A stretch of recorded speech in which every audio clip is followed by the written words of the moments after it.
Leavers, and my mission, which is shared by everybody in this academy, is to make sure that every one of you leaves for something purposeful. Okay? And that's what today is about. Is actually trying to sort out what's going to happen. I've got a couple of slides for my group. We're going to be dividing the day into those students who are going to university, and they're going to be going with Miss Hislop and Miss Burton and one or two others, and you're going to be working on your UCAS statements because that deadline is looming large. So we need to get a really good day at that, and you only have to produce about 800 words, but it's going to be really tight quality words. But we should be able to say at the end of today we've got those first drafts, looked at and reviewed. We've got those first drafts looked at and reviewed 2 or 3 times, so that we break the back of that task today. But for those of you who are not going to university, we've got another challenge, because you're wanting to stay in Newcastle, and I was at a meeting last night where I met these gentlemen and they agreed to come along. But the keynote speaker was saying, actually, we keep saying we've got world-class industries in the North East. We keep talking about how great the North East is. But one or two brutal facts for you folks as you leave here is we've got the highest unemployment rate in the United Kingdom outside other than Northern Ireland. That's the North East. We've got the lowest skills in the United Kingdom outside Northern Ireland, and that's a fact. And as a consequence of that, we've got the lowest incomes in the United Kingdom outside Northern Ireland. But the good news is that first bit which I said is we've got some world-class industries and they can't expand. Last night I was at a meeting which was full of business people, and the whole thing, and every time I go to the ABC, is how can we enthuse our young people to get into education and training and prepare them for the world of work. Because if you get good education, if you get good qualifications, and you get onto the right training courses, the stacks of work in the North East, and those other statistics will then sort themselves out. Because if you, along with all your generation, go out and get good training, then you'll go into the world of work, those world-class businesses will expand, and the unemployment will start to diminish, and the incomes will rise for you, for all of you. So today, I think, is really important. Now, this is Wheelchair Steve, and I've got to say, I don't know about yourself, I was a bit taken aback to be introduced to somebody called Wheelchair Steve. It just doesn't feel right in 2014 to be calling somebody Wheelchair Steve, but that's his choice, that's his moniker. And originally today I brought him along to speak to the group I was going to be working with. But he's only going to be speaking 15 minutes, and he's going to tell something about his story. I'm not too sure what he's going to talk about, but I hope you find the story interesting. So can I hand you over, please? Stop. That's very relevant in your life, stopping. And that's the position you're in now, stopping and thinking about the position you're all in that was just being described there. Some of you going to university, some of you going to do other things, and it's quite exciting in some ways that it doesn't matter what you're going to do, you're going to be thinking ahead. What I want to do with you in this time I've got is to share some of my stories. Stop was very relevant in my life. I like to think of life like a game of cards. I'm sure you've all played cards from time to time. You all dealt different cards at different times, and you've got to play them to the best of your ability if you want to win. When I was 2, I burnt the toes on my right foot on a hot water bottle when I was in bed. I didn't feel pain, I didn't cry out, but my mother saw the blisters and took me to the doctors. And they took me into hospital and did some tests, and they discovered that I had a condition called spina bifida. Some of you may have heard of spina bifida. It was going to affect the rest of my life. It hadn't been found early enough. Nowadays, spina bifida is something that can be found in one of the earlier scans that you can do, but in those days, I'm quite old actually, so you might have noticed that.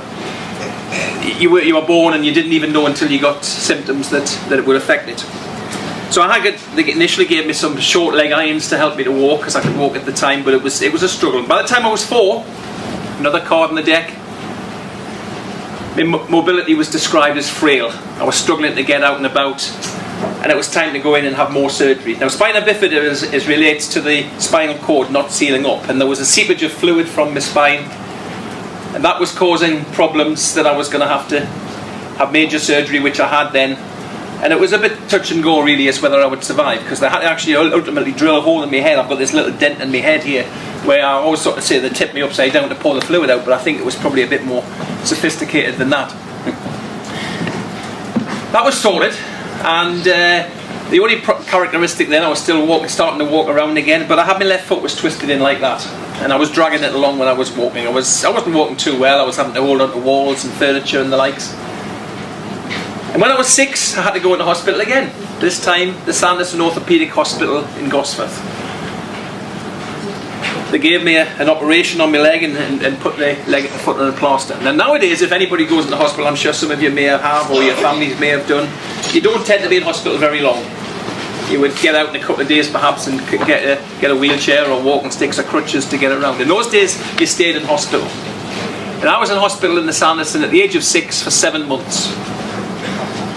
And the thing that happened at that time, which is totally different again how it is now, is I saw my parents 15 minutes a day. That's how long visiting was. 6 o'clock till 6:15. That's how much time I saw my parents. Nowadays, your parents stay in the new hospital, the RVI for children.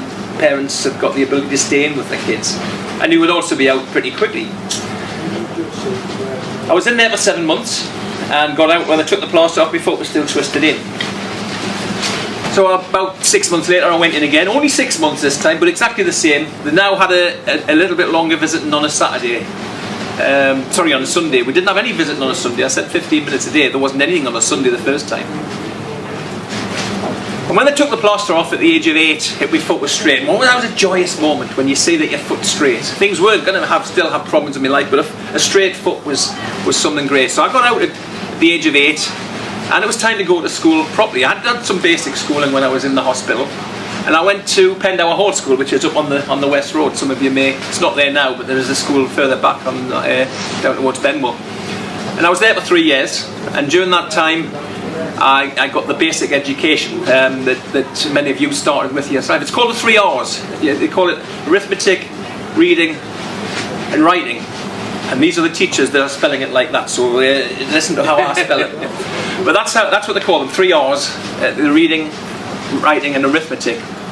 And I passed a thing then called the 11 plus, and that was similar to the SATs that you probably have done in the past, and it told you whether you could go on to a grammar school or into general secondary education. And that was when STOP came in, that I've just mentioned earlier on. As they said, no, you can't come to the grammar school even though I had got the qualifications. There was a grammar school about half a mile from where I lived, but they said I couldn't go. They didn't think I would cope. And that was the time to look at what I call the 4 R's. I have 4 different R's, and the first one of them is reflect. And that's where the stop comes in. Now what you've all got to do is stop and reflect on the situation you're in that was just described earlier on. And it happens in all parts of life. The second R is reality. We're all in different realities. And that's the reality of what I was in then, is that I've got the qualifications to go to a grammar school, but they couldn't let me go.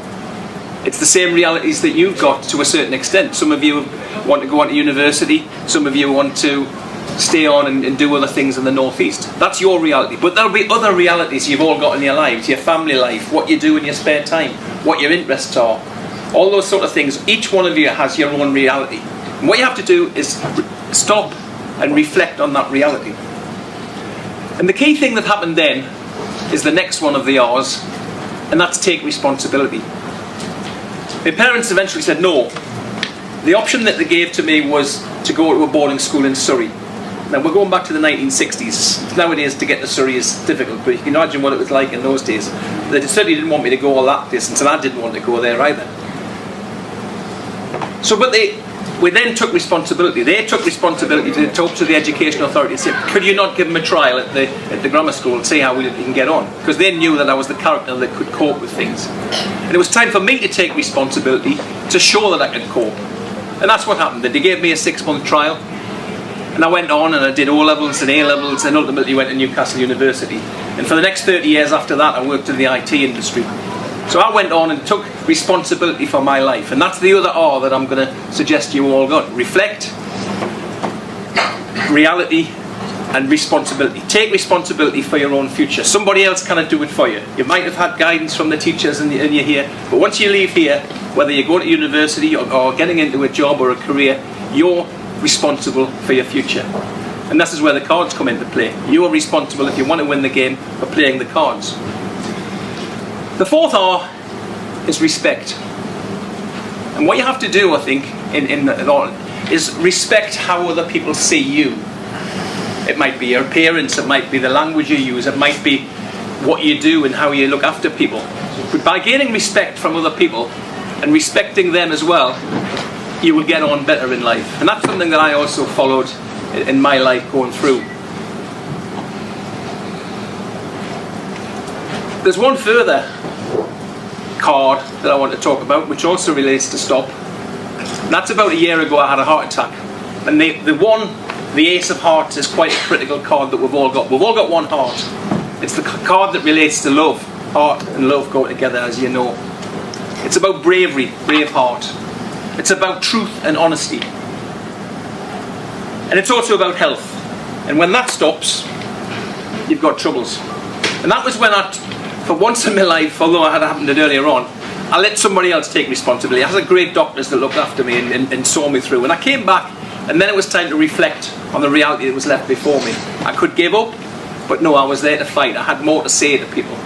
And that's why I've got into doing what I do now, and to have my company, which I set up a few years ago, called Wheelchair Steve. It was a nickname my mates gave me years ago. There was Big Steve in our gang, there was Little Steve, and I had to find another word to put in front of Steve, and lo and behold I got this, so I got the nickname Wheelchair Steve. So I decided to call that my business, and as Mr. Farah said, it's a controversial name, but it's a name that sticks, and people sometimes want to know me as that. So please call me Wheelchair Steve if you can't remember. I want to conclude now and just recap on what we've got. We've gone through the 4 R's, which hopefully you will remember and apply in your lives. Reflect, reality, responsibility, and respect. Think about the cards. Who's playing the cards you've been dealt? Who's moving the chess pieces on your board? Who's rowing your canoe? If you want to have a successful future, whatever it is, you have to take responsibility. Thank you.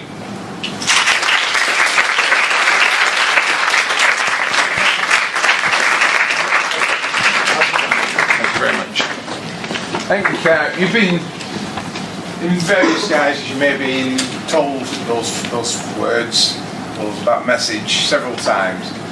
But why I invited Wheelchair Steve along today, I thought it was much more powerful coming from somebody who's been played a bad hand, who's been given a bad hand, really. I'm sure you'd all agree. I'm sure Steve would agree, really. And yet, the success there. And talking to him last night, I had dinner with him at the ABC after the meeting. Funny, witty, got a story to tell, and lots of things have happened. And that's the good news story, is whatever the bad cards you've been dealt with, there's a lot that you can get out of life. It's about your positive attitude. I felt it was still important for you UCAS applicants to stay with us today, just for that bit, because we're going to split now. But I thought that was an important message to take forward, is about a positive frame of mind going into today. And I hope you just bear those words in mind, and maybe your teachers can remind you of them as you go through. You need to find the great blessings that you've got in life, and maybe want of a better phrase than blessings, the great qualities, the great strengths that you've got in life, and get those down and articulate them, and start building your lives from here at the best courses you can get. Okay? So, we're now going to split. I'd like all the students who are not going to university, we're going to be working on your futures today, and there's a few of us to work on that. Okay, I'm just going to reiterate one or two of the messages I gave earlier to everybody, and I'm going to then introduce you to Doc. I'd actually started, I prepared a little bit of just the sort of things, the qualities that's going to be looked for. But again, Doc was there last night. Has any of you met Doc before? Anybody come in? No? So Doc was there last night. And but I'm going to tell you what your role. I'm going to ask you to tell you what your role is and why, and the messages that that those young people or old people in some cases were getting yesterday. So if you could just give them 5-10 minutes, we could have a question and answer session then. Hi, just like wheelchair Steve, I'm brown skin doc. Not really. I used to be a doctor in Elmfield Road in a very posh practice. And about 4 years ago, I got really sick of the government interference. What I really like is engaging with people, and I don't have to push pills for that. So I just left. And things were very hard. That's my son Shish. We lost his youngest brother, my youngest son. He committed suicide 8 or 9 years ago. My partners broke up. My second wife left. My father died. I mean, anything bad could happen. I was made bankrupt. So everything was really down. And suddenly, when chips are down, you discover who you are. When things are cozy, easy, rosy, you're a student, you're being provided food, your mother is washing your clothes, your dad's paying your pocket money, life is easy. But when you're on your own, then you discover to look inside. And I thought, well, I like engaging, but I'm very poor at public speaking. I'm used to one-to-one. So I joined the Speakers Club, his as well. Stephen also has a Speakers Club. And I'm the Vice President of an English Speakers Club. I'm 68 years old, 5 days ago. And I don't look it. I take no tablets whatsoever. I'm on vitamin D3. I'm on omega-3 for the brain. D3 because my skin doesn't allow the little sun that we get. So come in. It's okay. Yeah. So anyway, so I decided to join as many groups as possible and find out who I am.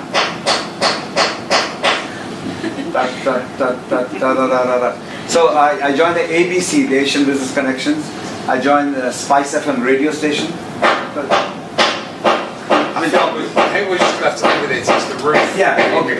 All right. So I went to the radio station. I'm there 10 hours live every week. I'll match that week. So 10 hours live broadcast. I get paid not a silly sausage, but I enjoy it. And if you enjoy it, I get a pension, so I don't need to really work for a living. I'd like a bit more money. But the more I did, the more I realized I want to help the poorest of the poor. So living in Gosford is fine, but our station is in Benwell. And I met a lot of unemployed people. So about August last year, I did a cookery class. I became a student of cooking. Now Indian males don't know how to cook because you have wives, servants, daughters, sisters. But still I learned something. And then I did preparing to teach lifelong skills, a teacher's course. And then we started teaching people who are employed about equality, diversity, like disability and all that kind of thing, alcohol awareness and so on. For the last 3 weeks we have been running boot camp business. And not guys like you, we are talking about people who are not employed, their fathers, mothers weren't employed, their parents weren't employed. It's like genetically unemployed. It's very difficult to break from that. For you guys, you're starting in a fresh world. You've got no axe to grind, I'll take the job, any job and so on. But they almost feel insulted in taking a job. So they have the ritual of going to the job center. Plus, they say things like, the wifey at the dole office, she was nasty to me, like. And they'll sit with their feet on the table, and we really work with them. The biggest thing they did with me was videoing. Now, we are a bit uncomfortable about videoing, but people who are not employed, who have never given an interview for 5 years, to be on camera is very difficult. But they did. They're brave guys and girls. And we videoed them before and after. And for instance, I'm very keen on body language. I said, why should I give you the job? He said, because I'm enthusiastic. If you give a job to someone who is enthusiastic like that, he never turn up on time, you can't trust him, he doesn't look you in the eyes and so on. But when he finished the course, he says, I want the job because I'm really enthusiastic. Big tone in the voice. So there's so many life skills we need, you know. People can help write your CV, but they can't change your face, you know. If you come for an interview, say you're the interviewer, and I'll say, just say good morning. Good morning. Hello. Or if I say, hi, good morning, I'm Dr. Anand, will you give me the job? Like, which feels better? That makes a spark in you, because otherwise you've got a whole list of 20 boring people to get through. You want to remember the memorable, it's like an advert. So look inside your own heart. Tell me one skill you have nobody knows you. Did you know he could cook well? You did, but most of you didn't. Any skills you have that they don't know? Work. Huh? Work. Woodwork. I won't ask you. No, I will. What's your best skill? Go on. Hiding your face. Okay. Come on, think inside. I mean, I don't need the answer, but you need to look in. And don't work only on the good skills so you make them better. Take out the weakest link in the chain. Like, I used to be quite scared of speaking in public. So I went to the Speakers Club, and now I'm the vice president of the weekly-based Speakers Club. Indian guy. I've only spoken English for 60 years, but I'm the vice president. So in England you get a chance. You know, it is. We don't realize what is available out here. And the Northeast is a very friendly place. Anyone knows everyone. Don't we? Everyone knows. It's a really canny place, isn't it? Everyone knows everyone. It's so funny, isn't it? Okay, so look inside your own heart, what skills you have. I love the way you're dressed, smart. Because people actually, one fellow texted me, what do I weigh for the McDonald's interview? Now we all know that McDonald's is a low stream job. Low pay, low respect. But it's not, you know. If you went to McDonald's, obviously you can't work in the kitchen like that. But you went for the interview, gosh, he's manager material. That's the first thought that will come in my head. Just look at it. Just stand up, take a bow. Just look at it. There you are. There you are. Now, I mean, you got a nice super dry t-shirt. And even for McDonald's, I would give him that job, you know, because he'd take him trouble. And if you came early, if you looked around, when I was in Freeman Hospital, I asked the consultant, you've given me the job, but all the other Indian doctors are exactly the same. They look the same, they act the same, they talk the same. Why me? He said, you came yesterday and spoke to the nurse and looked around, as if you are important as well. So when you go for an interview, you are also interviewing them, you know, ask questions. Don't just say, oh, well, I'm the servant slave, just take me, sir, please, please, please, please. It doesn't work. It doesn't work. Okay, any questions then? So just give you an idea, this is what we are running, and you are at the edge of it. Work everywhere, whether it's Newcastle, there are employers who don't have employees, there are employees who don't have jobs, and we want to be that fight that connects them. And I'm just thinking, you know, if you want to run any workshop with the material I have, I'm very happy to do some. Well, I've got a few more innovation opportunities coming up, and I think the interviewing, we could organise some of our colleagues from ABC to come along and do some interviewing. Yes. And we can video you. Yes. Video before. Sit you down here, and we can see yourself. Yeah. But remember, outside the world sees you. Yes. Outside the world sees you. I'll tell you, anybody who actually allows us to do that is to video you and put it up on the screen and do the feedback. You'll learn a stack about yourself and how to improve yourself when you see yourself doing that and with other people. So we can do some sort of, and some of you think, I'm not doing that, but that means we don't have to do it that way. Yeah, those of you who are prepared to seize the opportunity. Those of you who feel unable to do that, then don't have to do it. We can do it in a different way. But we need to actually have, I mean, one way or another, whether it's through ABC or wherever, we will be bringing business people in to interview you in the future, as we go through this process this year, so that when you start applying for those jobs in the best apprenticeships, come up in January, February, so we need to be ready for that application process then. We need to be ready for that process. 21, we've got for the ICT. What we're going to be asking you to do is start together. I'm going to give you a template. Mr. Stead's going to be working with me, and we're going to give you a template of a CV that we want you to produce. But what other qualities do you've got? Now, I think what I might do is put you into your friendship groups, so that you can tell each other what qualities you've got. One of the nicest lessons I've ever had was with 11A3 a couple of years ago, and we was doing the enterprise and employability. And each of them had to write their own qualities down, and none of them could write down what they were good at. Not a single one. But then somebody goes, well, you're really good at leading. You stand up and you do this on the board. And you say, what I do? Yeah. And then they all started. It was only a small class. But it became a sort of mutual loving of everybody telling each other how brilliant they were at various things. And it was, so I'll put you in your friendship groups this morning. Normally don't do that, but it's your friendship groups who can tell you what outstanding qualities you've got, your humanity. Okay, because what you've got to do is sell the skills, the hard skills that you've got. You're good at numeracy, you're good at maths, your level 2s, your level 3 qualifications. What you got to do? Your work experience. But you've got to also talk about your personal qualities, your team player, your attitude to work, your punctuality. Now, I'm going to say there could be 50 people here today, and I could be a bit naffed off. In fact, I'm a bit pleased because I'm not so sure what I'd have done with 50 people today. But you're the 25 who've turned up today. You're the people who've decided to come today and actually make sure. You knew that this timetable was collapsing, but you recognise now that this is really important and the time has come and there ain't going to be a second chance at that. So, can half of you go to, I'm going to leave you to work in your friendship groups, get into your friends, we might have to just shuffle the rooms a bit. Can half of you go into and stand outside Miss Newton's room, and half of you go and stand outside there. And we're not going to tell you because I know what'll happen. If I say Mr. Steads in HE21, then HE27 will have no students. So we're not going to do that. It's going to be look at the draw. We'll toss a coin as to which room we take. Infuse our young people to get into education and training and prepare them for the world of work.